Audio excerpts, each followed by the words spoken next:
Yes, it is.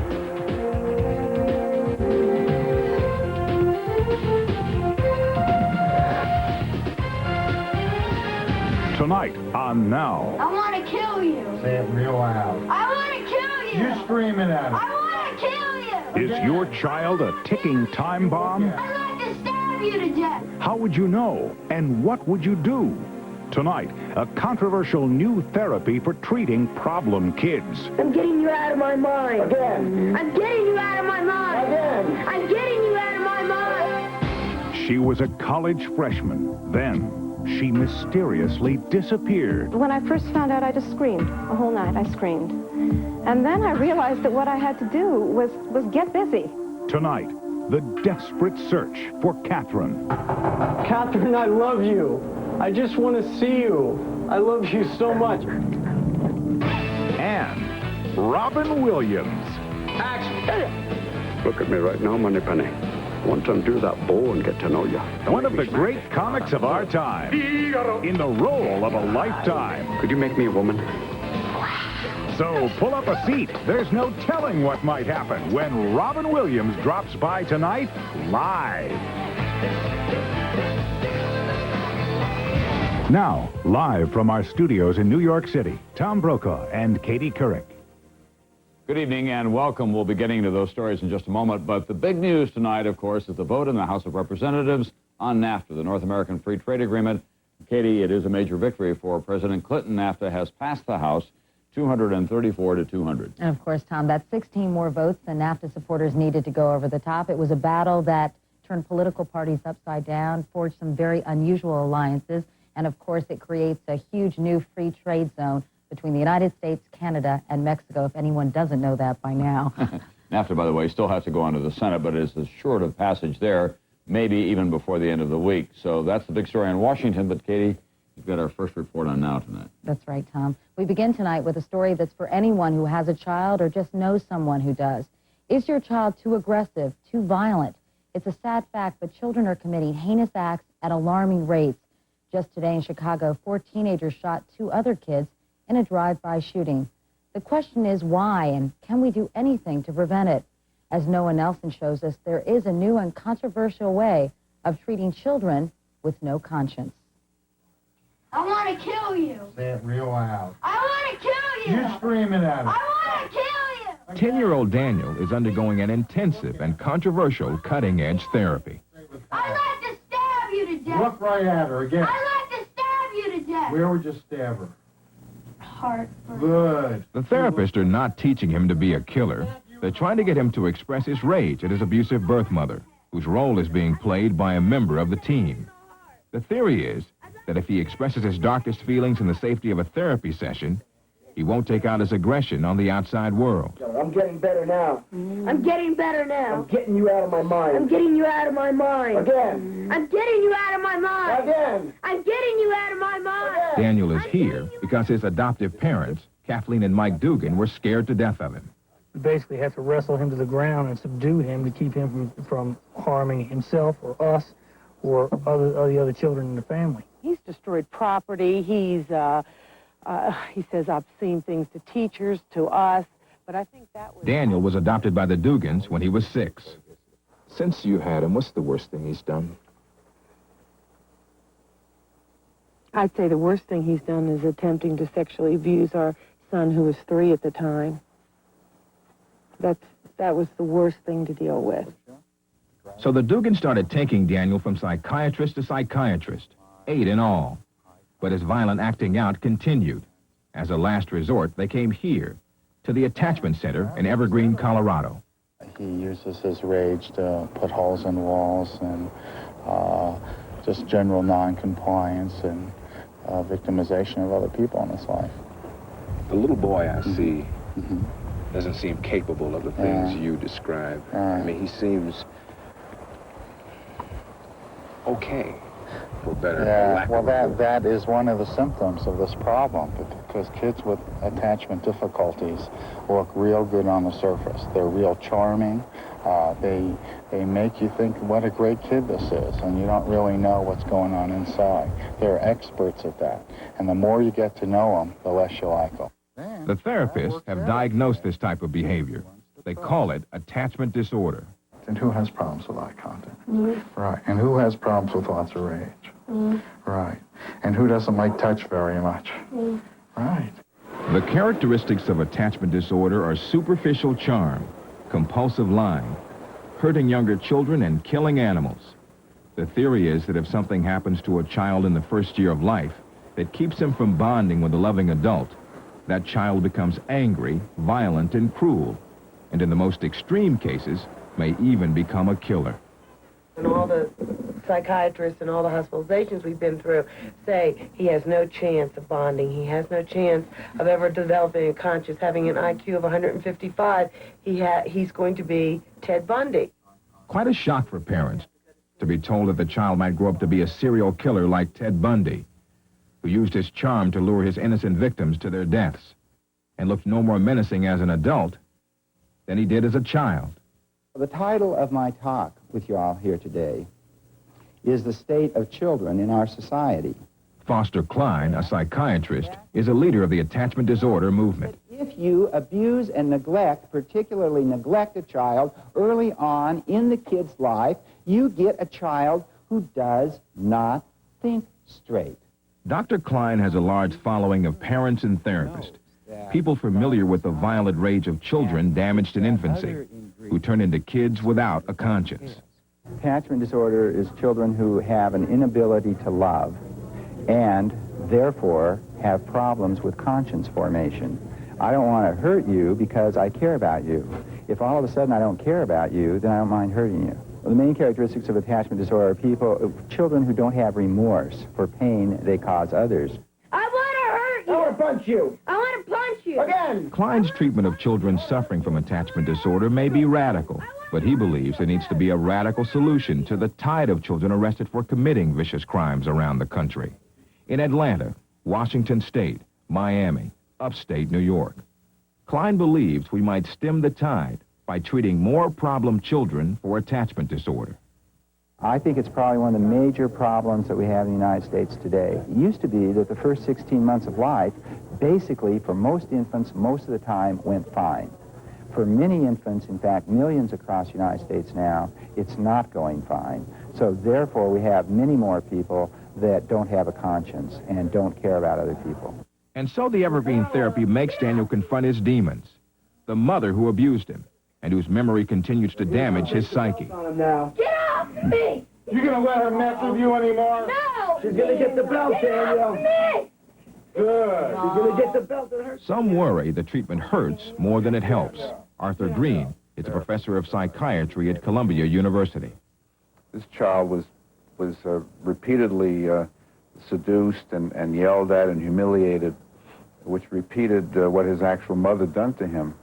And I think that there's a capacity for these children to forget that it's just role-playing and really be re-abused by what's going on. It's the forcefulness that makes this treatment so controversial. You got me screwed up! Hey, with a lot of power. You got me screwed up! Good.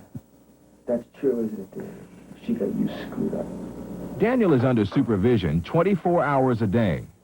After daily therapy sessions, he lives with what they call a practice family, where he's expected to do chores, behave properly, and obey the rules of family life. Do you think you're different from other kids?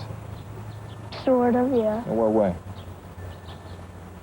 That my parents did bad things to me when I was younger. When you talk to the therapist, does it kind of make it feel better when you can discuss it? It doesn't? They say it's supposed to. I don't like talking about it. But he is forced to face his worst memories. No. Good, you tell her. She made me suck her breast. Yeah, you like that? I hate that. I hate that. You tell her Why that. are you smiling? Not sucking your breasts anymore. Because I'm getting it out. That's why. Not sucking your breasts anymore. I'm not sucking your breast That's anymore. sick. That's sick. And I'm not keeping your secret. And I'm not keeping your secrets.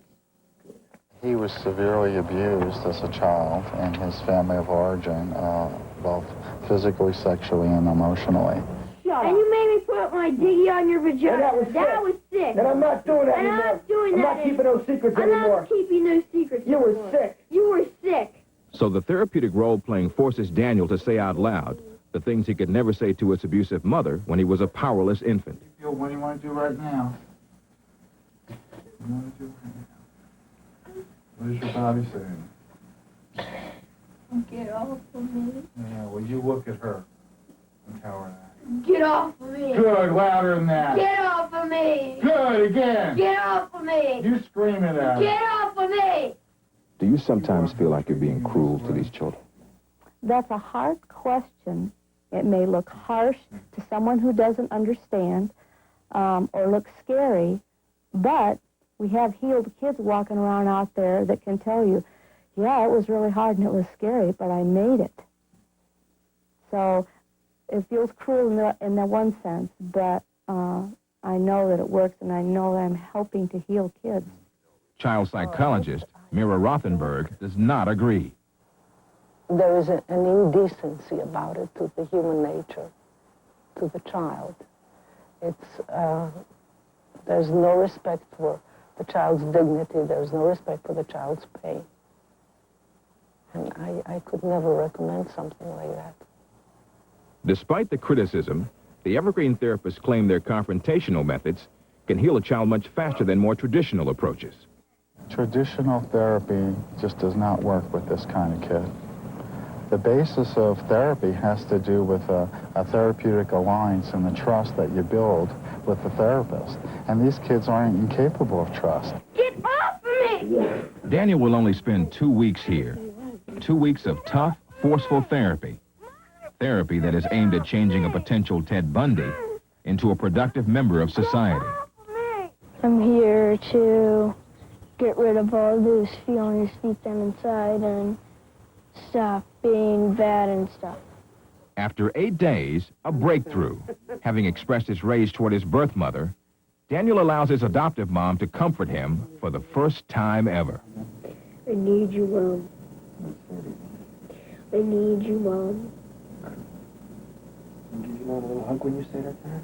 I need you, Mom. Say it again, Dan. I need you, Mom. Good. Okay. Let those tears out. I need you, Mom.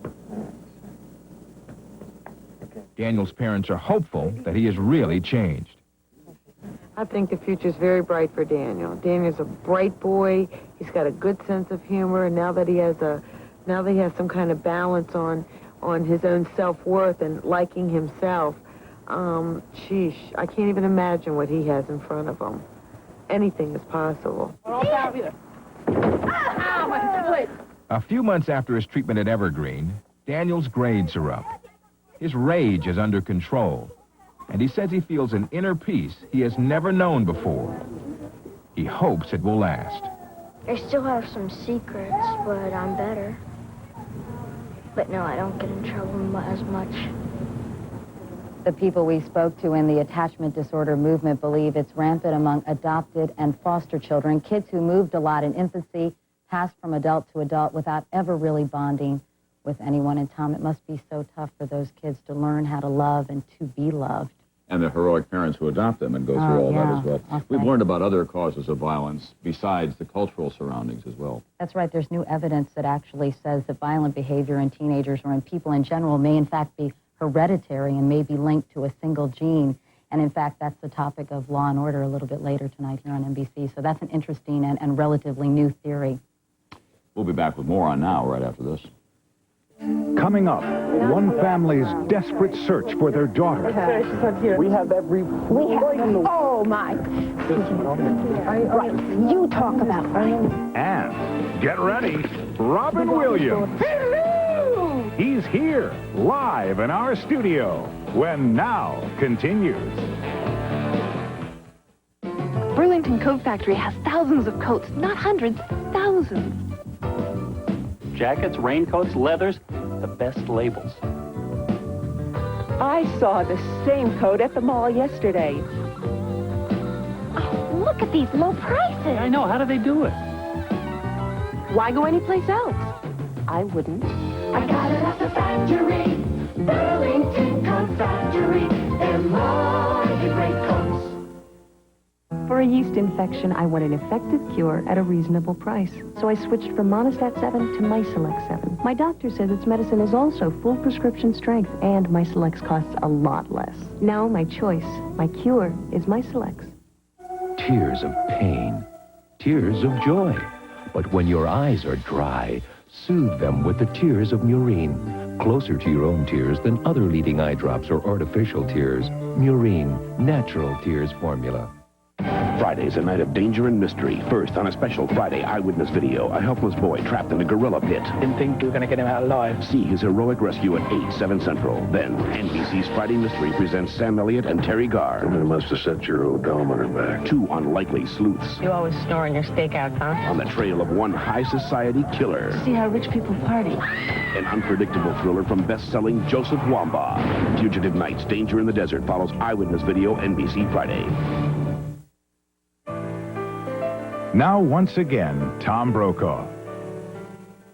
The Catholic Church in America is besieged these days with charges and questions involving sexual issues. Just today, the National Conference of Catholic Bishops voted to make it easier to remove a priest who is guilty of sexually assaulting a minor.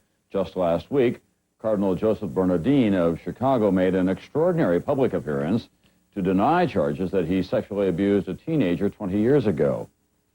None of this makes it any easier to recruit priests at a time when there's an acute shortage. What's causing that shortage? Again, a big issue is sex.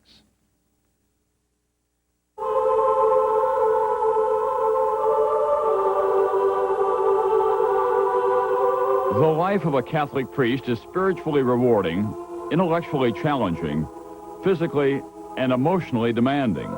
Looking for God, that longing of the human heart. That is where the priest goes. I prayed, and I decided I was not called by God to be a priest. My response to the priesthood becomes a commitment with my life. About the last thing in the world I wanted to be was a priest. When thousands of young Catholics converged on Denver for Pope John Paul's visit, the dilemma of finding enough priests was clear. Now remember, these are dedicated young Catholics. How many of you have thought about going into the priesthood? A lot of you. How many of you think you will go into the priesthood? Almost none of you. One. Maybe. When you talk with your friends about the possibility of becoming a priest, what do they say to you? They laugh at me. What troubles many young men who might otherwise become priests is the vow of lifelong celibacy, living without marriage, without sexual relations. Many Catholics believe that celibacy should be optional for a priest. That would be a quick fix, maybe the only fix to the shortage of priests. After all, for a young man trying to decide whether to become a priest, a lifetime of celibacy is a very tough call. Reese Doty is in his 4th year of studies for the priesthood. Was that the hardest part of your decision to respond to the call? The whole idea of celibacy and giving up a married life? Yeah, I would say so. That was very difficult. I had always expected to be married and have a family, and I value that greatly. And even now, it makes me a little bit sad, you know, to give that up. Does it still give you pause? It does, yeah.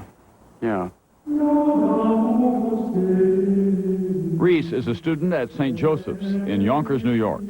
It's long been one of the country's most prestigious seminaries, often graduating 50 priests a year. It's now in crisis. Last year, this large institution graduated only 8 men for ordination as priest. Reese says it took him a long time to come to terms with celibacy. We are taught early on that it's a gift from God, and at the beginning, the reality of that doesn't quite make sense to you, you know. But after several years, you realize that it really is a gift, that you are capable of choosing this life. So you're not working tomorrow, but you're working Thursday and Friday. When Reese visits with his father, he's reminded of how much family has meant to him. But he knows as a priest, he's choosing to give over his life to God, not to a family. Hi. How are you doing? Nice to see you. Not father yet. Thank is next year. Many Catholics are not aware that in the early Christian church, priests, bishops, even popes could choose to marry, and many did. Celibacy became church law in the Middle Ages, 850 years ago. Now, there's pressure within the church to remove celibacy as a requirement. If they changed the rules and allowed you to marry and continue as a priest, I'm asked that question all the time. what would happen? The question is, what does God want me to do? And God is calling me to a life, I believe, of sacrifice. And part of that sacrifice involves celibacy. So you don't know yet what you would do? I can't say, no. At St. Joseph's, seminarians are required to study celibacy as a subject. Former faculty member Tom O'Hagan counseled young seminarians on dealing with celibacy. It can be done. It does make sense. You don't become inhuman. You don't become a robot. You can also be very, very sensitive and deeply compassionate and deeply feeling. Is that a hard argument to make to an 18-year-old young man? More and more so today, absolutely. In the midst of the sexual revolution and free expression all across the board, this call to celibacy becomes even more and more of a strange, strange anomaly, you know, in our society. You probably expected to be a traditional priest all of your life, celibate. Yes. But you met a woman and fell in love. I did. Yes, I did. Tom O'Hagan's vow of celibacy was shaken by his love for Julie Baxa. She was a graduate student in religious studies. They met when they shared a prayer book during services in the chapel at St. Joseph's. Two loves, the love of this woman and the love of my church. As much as I wanted to remain in the ministry, continue functioning as a priest, the thought of giving up Julie was very, very difficult. The little engine that could. Tom and Julie took 3 years to decide, but they did marry, and now they have a son, Thomas. O'Hagan still considers himself a priest, and it bothers him that he's barred from the active ministry. I think at one point I was a little angry with God. Why did you let this happen? Why are your rules such that this has to be? Anne Brentwood is on the other side of the dilemma. When she was just 25, she became romantically involved with an active priest. Their relationship has continued for 30 years. I can tell you that from my experience, I feel that it is gut-wrenching. I feel that it is very difficult for a man who has committed himself to God and is involved sexually with a woman to not have tremendous guilt, to deal every day knowing that he is in fact holding himself out to be something that he is not, and that he is in fact being dishonest. Anne agreed to talk with us on the condition that we not identify the priest. She says their secret relationship both illuminated and darkened her life. I was so in love with him. I thought that I could find enough of a commitment from him and enough time from him that I could be satisfied, that I could be relatively happy. It's very painful to have a man and not have him. Anne founded a support group for other women who are sexually involved with priests. They asked us not to show their faces. I was astounded. I could not believe the number of women out there involved in relationships with priests. How can the church community as a whole, the people that are out there, believe the church is for them, is their church, their community, if it denies a part of their humanness? Their sexuality is supposed to not exist. Only the Vatican can change the rules that govern the church and the lives of the priest. The Catholic Church, after all, is not a democracy. Cardinal Jose Sanchez in Rome works directly under the Pope. He's in charge of priests worldwide. The Holy Father has made it clear that celibacy will stay, and that this discipline of the church will remain. Pope John Paul II says discipline and sacrifice are basic to the priesthood, and marriage would get in the way. The Pope has a simple response to the argument that America's priest shortage would be solved by letting priests marry. The body of Christ. Celibacy for priests, he says, is God's will. It has been, it is, it will be. The body of Christ. The body of Christ. The body of Christ. The body of Christ. The body of Christ. Hey, Remington, shave this.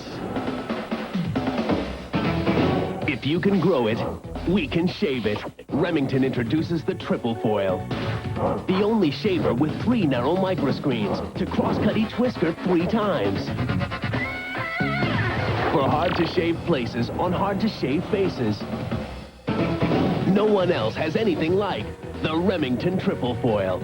If you can grow it, we can shave it. What would you have if you took a taste just like White Zinfandel and added the dazzle of champagne? You'd have something even better than White Zinfandel. You'd have the delicious new taste of Eden Rock Brut Rosé. The dazzling new taste in champagne.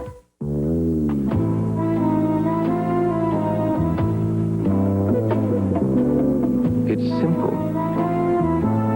Healthy skin requires moisture. Lubriderm is the one created for dermatologists to restore moisture as it heals and protects. Lubriderm, because your basic instinct is to save your skin. See you later, alligator. Attention heartburn sufferers. If antacids work, why do I keep getting heartburn? You know, frequent heartburn may be a sign of a more serious medical problem. Your doctor has treatment plans that can help. Frequent heartburn. Isn't it time you talk to your doctor? Tomorrow morning on Today, the NAFTA vote and what it means. Also actor Mac Dillon and head of the Addams Family household, Raul Julia. So join us tomorrow morning. And see what a difference today makes. The Pacific Rim Summit. What is it and what does it mean to you? Jobs and money. Tom Brokaw from Seattle, an insider's report. Get close, get answers on a special edition of NBC Nightly News tomorrow. When children are little, it's easy to know what they need. Just get within 6 feet of a loaded diaper, you can figure it out fast. Now, parenting gets a little tougher when your kids get older. They're exposed to so much more. But it's just as important. So keep your eye on things, from who their friends are to what they're doing. And even though your responsibility gets bigger as your kids do, look at it this way. At least they're potty trained.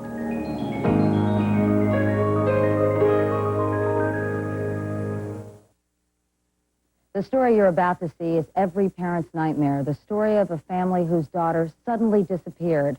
Think about how you would react, and then consider what you would do when you discovered she was actually alive, but living in a cult. In this case, the Unification Church, also known as the Moonies, followers of the Reverend Sun Myung Moon. Here now, one family's desperate search for Catherine. For a very long time, I didn't even know where my daughter was. I've never had that situation in my life, to not even be able to imagine in my mind what she was doing. 18-year-old Catherine disappeared just after finishing her freshman year in college. Catherine, Jonathan would just like you to come down. Catherine, please, I just want to say hi. It took 2 months for the family to come this close. I love you so much. I can't leave here knowing that I could have just given my sister a hug. Still not close enough to hug. Their story began when they received this letter back home in California. Mom, I'm writing to tell you that I'm going to be traveling around the country to work with alcohol and drug-addicted people. I can no longer be reached by phone, but you can... From this dorm room at New York University, the last place Catherine stayed, their search begins. The next 2 weeks, they live with beepers and cellular phones, talking with police and lawyers, private eyes, and social workers. From them, they learned that this address Catherine used belongs to the Moonies. When I first found out, I just screamed. A whole night, I screamed. And then I realized that what I had to do was get busy. Very busy. It becomes her life's work. The unfortunate thing is, this is a group, you just can't go up and say, hey, I want to talk to my daughter. Right. Catherine's mother, Cynthia, and her 16-year-old brother, Jonathan, put together a team of family and friends with counselors who are all former cult members. Could we ask her to come and bring one friend? No, you ask her to come, period. See, she hasn't told you she's with the Moonies. Catherine's 80-year-old grandmother wants to know why the police cannot go in and bring out her granddaughter. Why can't America somehow put its foot down on this? We have freedom of religion, and everyone has the right to believe anything they want to believe. And they're advised that legally, they can't hold Catherine against her will. And if the person is detained in any way, that not only will we leave, but we will notify the authorities. It's going to be difficult. It's a delicate, you're going to get an Academy Award when you're done. The unfortunate I don't want an Academy Award. I just want